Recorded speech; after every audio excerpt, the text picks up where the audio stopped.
আনন্দ সকালে ফিরে এলাম বিরতির পর। হাওড়ার বেলগাছিয়া একেবারে ভাগাড় থেকে বর্জ্য পদার্থ সংগ্রহ করে সেইভাবেই কিন্তু দিনাতিপাত করেন ওখানকার মানুষ। অন্তত 60টি পরিবার রয়েছে। গত বুধবার থেকে সমস্যায় পড়েছেন তারা। একেবারে মাটি ভেঙে যাচ্ছে, বাড়ি ভেঙে গিয়েছে, জল সংকট যেমন রয়েছে তার পাশাপাশি গতকাল একেবারে রাজনৈতিক একটা চূড়ান্ত হুলস্থুল পরিস্থিতি তৈরি হলো। দেখুন একবার।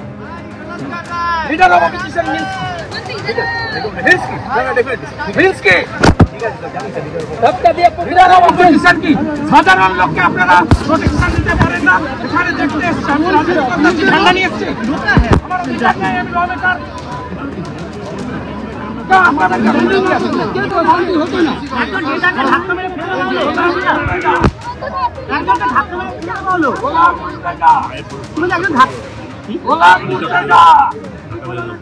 হাওড়া কমিশনারে মেরেছেন, রক্ত বের করেছেন। আমি এই রক্তটা গুছিয়ে রাখলাম। একজন নেতাকে ধাক্কা মেরে ফেলে দেওয়া হলো, নেতাকে কর্মীকে ফেলে দেওয়া হলো ধাক্কা মেরে।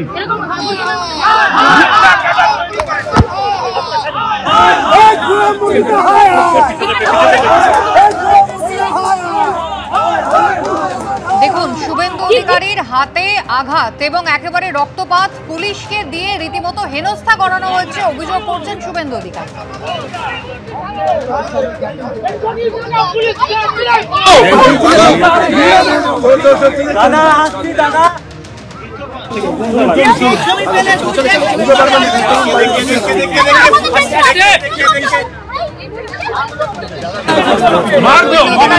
সেখানকার মানুষের সঙ্গে কথা বললেন, পুলিশের সঙ্গে বাকবিতণ্ডায় জড়ালেন এবং সাধারণ মানুষের হাতে কিছু অর্থ দিয়ে এলেন বিজেপির পক্ষ থেকে।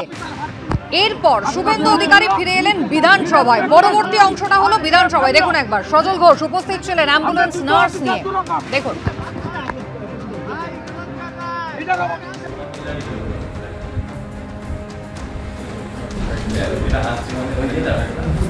বিরোধী দলনেতাকে হেনস্থা করা হলো পুলিশ দিয়ে, অভিযোগ করলেন তিনি এবং তার জন্য একেবারে সজল ঘোষ তিনি উপস্থিত ছিলেন অ্যাম্বুলেন্স নিয়ে, নার্স নিয়ে, চিকিৎসকরা তারা ছিলেন। একেবারে হাতে ব্যান্ডেজ করতে হলো।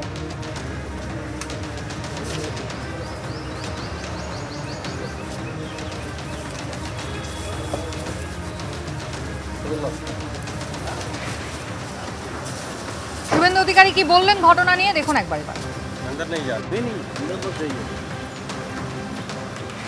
এই যে রক্তাক্ত দেখুন না,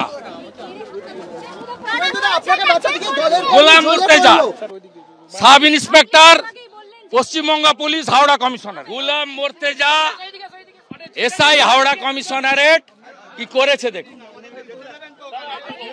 सब अच्छा रही है, आप लोग को लिए खून भी दे दिया।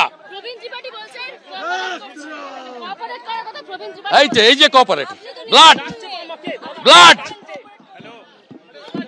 Leader of opposition injured by the Mamata police. বুঝে নেন রাজ্যের অবস্থা কি, সাধারণ মানুষের কি অবস্থা। কোথাও আটকায়নি, সব বাড়িতে গেছে। আটকায়নি, মেরেছে। গোলাম মুর্তেজা সাব ইন্সপেক্টর, ওদের জিজ্ঞেস করুন। মমতা পুলিশ দেখুন, দেখান। ববি ঢোকেনি, আমি ঢুকেছি, সব বাড়ি দেখেছি। 100 জনকে রিলিফ দিয়েছি, 100 জনকে টাকা দিয়েছি, 100টা ফ্যামিলিকে তারপলিন দিয়েছি, 500 জনকে খাওয়াচ্ছি। ওরা পারেনি ফেল। মণিশঙ্কর দা, আপনারা পারেননি ফেল, এটা কিন্তু মানতেই হবে। দেখুন, বারুইপুরে গেলেন শুভেন্দু অধিকারী। একেবারে উদ্দেশ্য প্রণোদিতভাবে তৃণমূল কংগ্রেসের কর্মী সমর্থকরা, প্রথমত পুলিশ তাদের অনুমতি দিয়ে দিল সভা করার। তৃণমূল কংগ্রেসের কর্মী সমর্থকরা মিছিলটাকে আটকে দিলেন দুদিক দিয়ে। শুভেন্দু অধিকারী উল্টো দিক দিয়ে এলেন। হলদিয়াতে অনুমতি দিলেন না, কলকাতা হাইকোর্টের কাছ থেকে অনুমতি আনতে হলো। এখানে একেবারে রক্তাক্ত করে দিলেন বিরোধী দলনেতাকে। হ্যাঁ, কি রক্তাক্ত করে দিলেন সেটা আপনারা সবাই দেখলাম। এটাকে নিয়ে আমি কিছু বেশি বলতে চাইছি না, শুধু একটাই বলবো যে এরকমভাবে এই যে মমতা ব্যানার্জি নাটক করছে, আঘাত হয়েছে, টন টিটকারি, এগুলোকে বন্ধ করুন। মানে মানুষ এগুলো দেখে বুঝে গেছে। আমার কথা হচ্ছে যে এই কদিনে যেটা হচ্ছে, মানে আমি গেলাম ওখানে, তার সলিউশনটা করতে পারলাম না। একজন না গিয়ে তার সলিউশনটা আলটিমেটলি তো আমি বলছি তৃণমূল কংগ্রেস এই সরকারই কিন্তু তাদেরকে রিহ্যাবিলিটেশন যা করার তারাই করছে, তারাই করবে। আর যদি মনে হয় শুভেন্দু অধিকারী বলছে যে আমরা রিলিফ দিয়ে দিয়েছি, সবকিছু দিয়ে দিয়েছি, তাহলে কাল থেকে আর বলার দরকার নেই ওদের কোনো প্রবলেম আছে।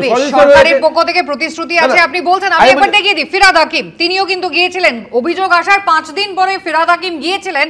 শুভেন্দু অধিকারী একেবারে সাধারণ মানুষের কাছে চলে গেলেন, যেখানে তিনি বাধা পেলেন। ফিরহাদ হাকিম কিন্তু চেষ্টা করেননি, একেবারে প্রশাসনিক বৈঠক তিনি করেছেন, কিন্তু তারপরে সমাধানের জন্য একটা ব্যবস্থার কথা, আশ্বাসের কথা তিনি বলেছেন। দেখুন, আরবান ডেভেলপমেন্টে আমি মিটিং ডেকেছি, এই ভাগাড়টা যাতে 3 বছরের মধ্যে কেটে মাঠ তৈরি করে দেওয়া যায় তার একটা প্রোগ্রাম ইমিডিয়েটলি নিতে হবে। এদেরও ঘর করে দেবো, কিন্তু এখানে সয়েলটাই ডিসব্যালেন্স হয়ে রয়েছে, শুধু এদের আমাদের অল্টারনেটিভ একটা কিছু চিন্তা করতে হবে। কালকে আমরা অফিসে বসে আজকে সার্ভে হয়ে যাবে, কোথায় খালি জায়গা পাওয়া যায় সেখানে এদের রিহ্যাবিলিটেট করতে হবে। এটা পুরোটাই ভাগাড়, এখানে আপনি সয়েল মানে সলিড সয়েল পাবেন না। এইগুলো এইখানেও এগুলোই ছিল, তার উপরে মানুষ আনঅথরাইজভাবে ঘর করে নিয়েছে। সুতরাং এখানে আপনার সয়েল টেস্ট করে খুব লাভ হবে না যে স্টেবিলিটি আছে কিনা, এদের একটা অল্টারনেটিভ ব্যবস্থা করে দিতে হবে। চয়নদা, এটা কি সমাধান? না, এটা তো সমাধান নয়। আমি আপনাকে খুব পরিষ্কার কথা বলছি যে গত 3-4 দিন ধরে যা হয়েছে সেটা এই ববি হাকিম গিয়ে যদি সাধারণ মানুষের সঙ্গে কথা বলতে, উনি বুঝি যে এটার কী অবস্থা। কিন্তু আমি আপনাকে একদম নির্দিষ্টভাবে তথ্য দিচ্ছি, প্রতিদিন 900 থেকে 950 টন আবর্জনা ফেলা হচ্ছে ডাম্পিং গ্রাউন্ডে। কোনো নিয়মনীতি পরিকল্পনা ছাড়িয়ে হাওড়া পৌর অঞ্চল ছাড়াও বেআইনিভাবে কমার্শিয়াল ইন্ডাস্ট্রিয়াল বর্জ্য পদার্থ ফেলা হচ্ছে। ডাম্পিং গ্রাউন্ডে অতিরিক্ত বিশাল পরিমাণে নিয়মিত বর্জ্য পদার্থ জমছে। নিয়মিত হচ্ছে প্রতিদিন এই জমা বর্জ্যের জলীয় অংশ বের করে দিতে হয় এবং জমা জঞ্জালের নিচু স্তর অবধি পাইপ লাগিয়ে মিথেন গ্যাস বার করে দিতে হয়, সেগুলো কোনোটাই হচ্ছে না। আমি খুব স্পষ্টভাবে বলছি, দুপক্ষ নিজেদের দোষারোপ করে দোষারোপ করে বেরিয়ে গেছেন এবং বিপর্যয় মোকাবিলা দপ্তর কাজের কাজ না করে প্রত্যেকের আধার কার্ড চাইছেন, অমুক চাইছেন, তমুক চাইছেন। এর ফলে আরও বিভ্রান্তি তৈরি হয়েছে। এখনও পর্যন্ত আমি আপনাকে দায়িত্বের সঙ্গে বলে যাচ্ছি, গত রবিবার আমরা ওখানে মিছিল করেছি, যেটা আপনাদের চ্যানেল দেখায়নি, অন্য চ্যানেল উপস্থিত ছিল। রবিবার আমরা মিছিল করেছি, আমাদের কমরেড দিলীপ ঘোষ যিনি ওখানকার সেক্রেটারি, তিনি হাওড়া জেলা সেক্রেটারি, তিনি সব্যসাচী চ্যাটার্জি, সবাই মিলে মিছিল করেছিলেন। ঘটনা যেটা সেটা হচ্ছে কি, সেখানকার মানুষ বিশদ মানে একদম ক্ষোভ উগড়ে দিয়েছেন যে পুনর্বাসন ছাড়া তারা বেরোবেন না। কোথায় সেই পুনর্বাসনের পরিস্থিতি, কোথায়? এখানে নির্বাচন ছাড়া কোনো রকম জায়গায়, আমরা তো বারবার বলছি, মামলা চলছে, সেখানে কোনো রকম সমাধানের জায়গায় নেই। নিজেদের গোষ্ঠীকন্দল এড়াবার জন্য নির্বাচনটা এই জায়গায় একবার শুভেন্দু অধিকারী তিনি ঠিক কি অভিযোগ করছেন এই ফিরহাদ হাকিমের বক্তব্যের পাল্টা একবার দেখিয়ে দিই আপনাদের। উনি ঘটনা ঘটলে এসব বলেন, গার্ডেন রিচেও বলেছেন, যাদবপুরেও বলেছেন, যেখানেই বাড়ি হেলে আর লোক পড়ে মারা যায় তারপরে ওনাদের ঘুম ভাঙে। 2000 বেআইনি বাড়ি আছে হাওড়াতে, এরা লুট করছে গরিবদের সঙ্গে লুট করছে। এখানে রোহিঙ্গা থাকে না তাই রিলিফ নেই, এখানে হিন্দু থাকে তাই রিলিফ নেই।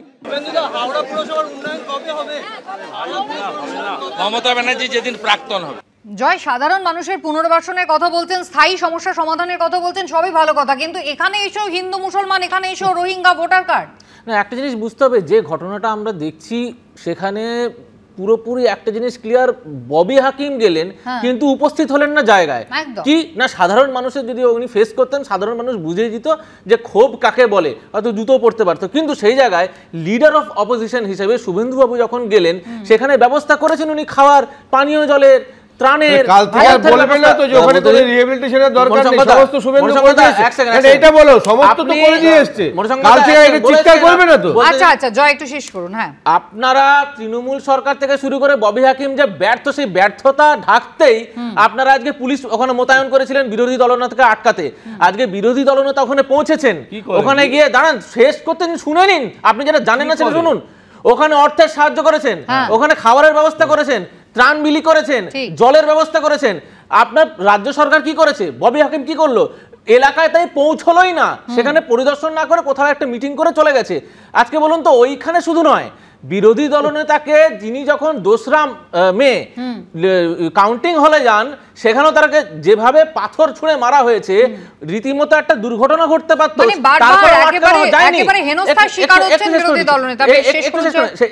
এরপরেও বারুইপুরের ঘটনা দেখেছেন কিভাবে পরিকল্পিতভাবে বিরোধী দলকে আটকানো হয়েছে, কিন্তু সেখানেও আটকাতে পারেননি। কালকে রক্তাক্ত করা হলো। আমরা কিন্তু কথাটা বলছিলাম সাধারণ মানুষের সমস্যাটা নিয়ে, এবং আমার এখানেই প্রশ্ন সলিলদা, সেটা হচ্ছে একটা পুরসভায় যদি 6 বছর ধরে নির্বাচন না হয়, সেটা যদি অ্যাডমিনিস্ট্রেশন চালাতে থাকে, তাহলে এই ধরনের সমস্যাগুলোর মোকাবিলা করা আদৌ সম্ভব প্রশাসনের পক্ষে? দেখো, জল নেই, ছাদ নেই, নিকাশি ব্যবস্থা নেই, খাদ্য নেই, দিনের পর দিন। আর মন্ত্রী এমআইসি ফুল ক্যাবিনেট মিনিস্টার, উনি গিয়ে 3 বছরের প্রজেক্ট দিয়ে দিলেন, 3 বছর টাইম নিচ্ছেন উনি। আর সঙ্গে সঙ্গে এটাও দাগিয়ে দিলেন ওখানকার যারা গরিব দুস্থ লোকগুলো যারা এখন কান্নাকাটি করছে তারা বলছে যে তাদের আনঅথরাইজ এনক্রোচার বলছে, কেউ কেউ আনঅথরাইজলি এনক্রোচ পর্যন্ত করেছেন। কোন সমস্যার সমাধানের মধ্যে ছিলেন। সার্ভে এতদিন করেননি কেন, অডিট করেননি কেন, কারা ঢুকে পড়লো, বাড়ি কি রাতারাতি বানিয়ে ফেলা যায়? খালি তাই না, তাদের দাগিয়ে দেওয়া হচ্ছে এবং তাদের নামে এবার মামলা করুক, এবার মামলা করবে, পরবর্তী স্টেপ মামলা করবে। এই রাজ্যে দেখো গণতন্ত্র মাটির তলায়, it is being buried and it has become a graveyard. The democracy আর বলো না। আর এই কাউন্সিলররা দিনের পর দিন বছরের পর বছর কোনো নির্বাচন নেই, একজন প্রশাসককে বসিয়ে রেখেছে। আর ফয়দা নেওয়ার, বেনিফিট নেওয়ার, যা যা সুযোগ সুবিধা, লোভ, দুর্নীতি বলো, সবকিছু কাউন্সিলররা পেয়ে যাচ্ছে। একেবারে আমি এই জায়গা থেকেই আপনাদের দেখাবো বিজেপির অন্দরের কোন্দল। ইতিমধ্যেই আপনারা দেখেছেন মন্ডল সভাপতি নিয়ে বিজেপির অন্দরের কিভাবে দ্বন্দ্ব, জেলা সভাপতি নির্বাচন নিয়ে দ্বন্দ্ব প্রকাশ্যে এসেছে। আর এবার একেবারে জোর করে সভায় ঢুকে তাণ্ডবের ঘটনা ঘটে গেল। 4 জন বিজেপি নেতাকর্মীকে সাসপেন্ড করা হয়েছে। প্রাক্তন মন্ডল সভাপতি সহ 4 জন বিজেপির নেতাকর্মী সাসপেন্ড হলেন। ঢাকুরিয়ার পর বেহালার ঘটনা দেখুন একবার।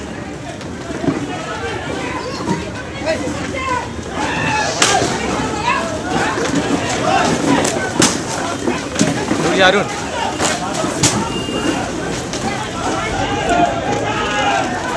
रुक जा भाई, रुक जा ना, इधर ही रहना।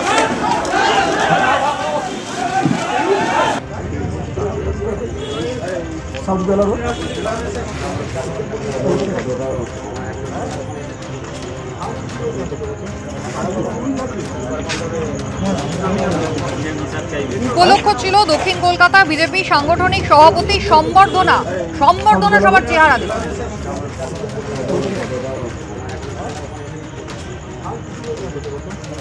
অনুপম ভট্টাচার্যের সম্বর্ধনা সভায় সেখানে কালি ছোঁড়া হয়েছে। সিসিটিভি ক্যামেরার ফুটেজটা একবার দেখুন। সম্বর্ধনা সভা হচ্ছে বিজেপি। জয় তৃণমূলের নেতারা তারা তো বলছে যে না পার্টির নাকি আমাদের লোকজন নেই। তো একটা জিনিস তো পরিষ্কার যে হ্যাঁ পার্টিতে লোক আছে, হ্যাঁ লোক আছে, সংসারে এরকম ঘটনা হয়েই থাকবে। যখন সংসারে হ্যাঁ অ্যাবসলিউটলি বড় হয়ে গেছে এটা হয়ে থাকবে। কিন্তু একটা জিনিস দেখুন পরিষ্কার, সেটা একটু আগে যেটা বলছিলাম সেটা হচ্ছে তৃণমূলের নেতাগুন্ডা, তৃণমূলের প্রশাসন আর তৃণমূলের পুলিশ তারা একত্রিত, হ্যাঁ আমি বলছি একত্রিত হয়ে একটা লোককে থামাতে পারছে না, সেটা হচ্ছে শুভেন্দু অধিকারী। তো সবপে ভারী শুভেন্দু অধিকারী, এর বাইরে আর কিছু নেই। আর দ্বিতীয় যেগুলো দেখাচ্ছে ছোট ঘটনা, সে যারা করেছে, যারা পার্টির এগেনস্টে গেছে তাদের এগেনস্টে পার্টি অ্যাকশনও নিয়েছে।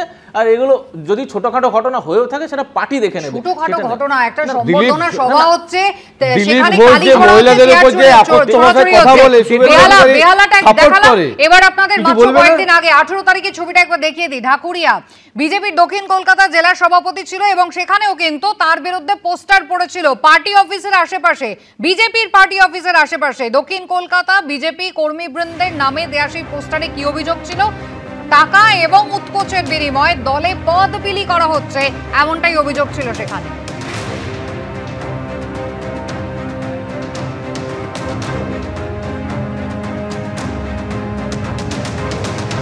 দেখুন একা মদন মিত্র অভিযোগ করেন এমনটা নয়, তার পাশাপাশি বিজেপির অন্দরেও কিন্তু সেই একই অভিযোগ, টাকার বিনিময়ে নাকি পদ বিলি হচ্ছে। দল বড় হলে কিছু ছোটখাটো ঘটনা ঘটেই থাকে, শাসক কিন্তু একথা প্রায়শই বলে। বিজেপির অন্দরের গন্ডগোলের ছবিটা আপনাদের দেখিয়েছি, এবার তৃণমূলের অন্দরের গন্ডগোলের ছবিটা দেখাই। শাসনে খুব দমকল মন্ত্রীর সামনে তৃণমূলের গোষ্ঠী দ্বন্দ্ব, যেখানে একেবারে সংঘাতে পরিণত হলো পরিস্থিতি দেখুন।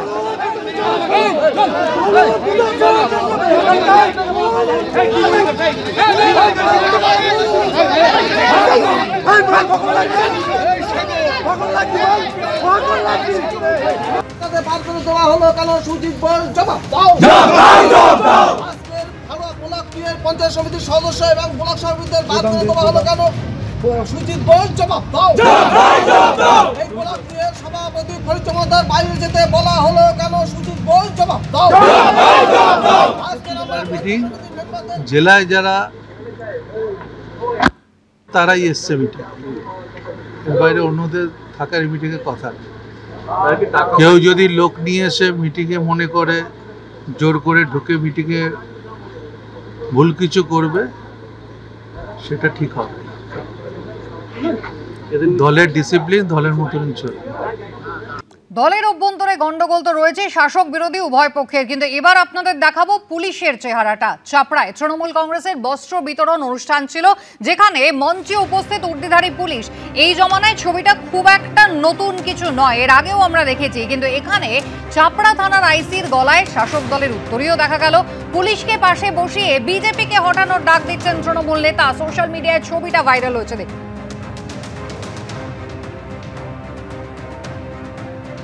চাপড়া ব্লক আরো সংগঠিত হয় জেবেলের হাত ধরে। জেবেলের হাত শক্ত হলে মহামিত্রের হাত শক্ত হবে, মহামিত্রের হাত শক্ত হলে মমতা ব্যানার্জির হাত শক্ত হবে, এবং ওয়েস্ট বেঙ্গল আগামী দিনে বিজেপিকে হটিয়ে তৃণমূল জল করবে আগামী বহু বছর।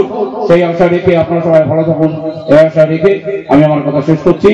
অত্যন্ত দক্ষ প্রশাসক, যিনি প্রায় 2 বছর চাপড়া থানার ভারপ্রাপ্ত আইসি সাহেব হিসাবে এসছেন। আমি 2000 সাল থেকে, যখন আমাদের এখানে অরুণ দাস ওসি ছিলেন, তারপর থেকে আমি প্রশাসনের সঙ্গে দারুণভাবে আমি মিশে চলেছি, কিন্তু আজ পর্যন্ত আমি দেখিনি যে এরকম একটা মানুষ যিনি সর্বসময় চাপড়া মানুষের সঙ্গে সুখ দুঃখের সাথী হিসাবে থাকে। অত্যন্ত দক্ষ প্রশাসক। একটা প্রশাসক যখন দুস্থ মানুষ থেকে শুরু করে তার এলাকার সমস্ত খবর রাখে, তখন সেই আধিকারিককে মনে হয় যে তিনিও আমাদের ঘরের ছেলে। তা উনি যে বললেন চাপড়া আপনাদের ঘরের ছেলে জেবেশ, আমি ওনাকে বলছি আপনিও চাপড়ার ঘরের ছেলের মতো হয়ে গিয়েছেন। চাপড়ার মানুষের হৃদয়ে আপনি সম্পূর্ণ জায়গাটা পেয়েছেন। আপনাকে অসংখ্য ধন্যবাদ জানাচ্ছি আপনার মূল্যবান সময় ব্যয় করে এখানে আসার জন্য। সুনীলদা, এই ছবি তো নতুন নয়, মানে কখনো তৃণমূল কংগ্রেসের ব্লক সভাপতি সম্বর্ধনা সভা, সেখানে একেবারে থানার আধিকারিককে বসে থাকতে দেখা যায়। বুদবুদ থানার সেকেন্ড অফিসারকে আমরা দেখেছিলাম, মালদার মানিকচক থানার আইসিকে আমরা দেখেছিলাম তৃণমূল কংগ্রেসের বিজয় সম্মেলনীতে উপস্থিত থাকতে। ছবিটা আলাদা নয়, কিন্তু এই যে একেবারে বিরোধীদের সরানো হবে এবং সেখানে একেবারে একজন প্রশাসনিক আধিকারিককে বসিয়ে মঞ্চ থেকে শাসক দলই ঘোষণা করছে।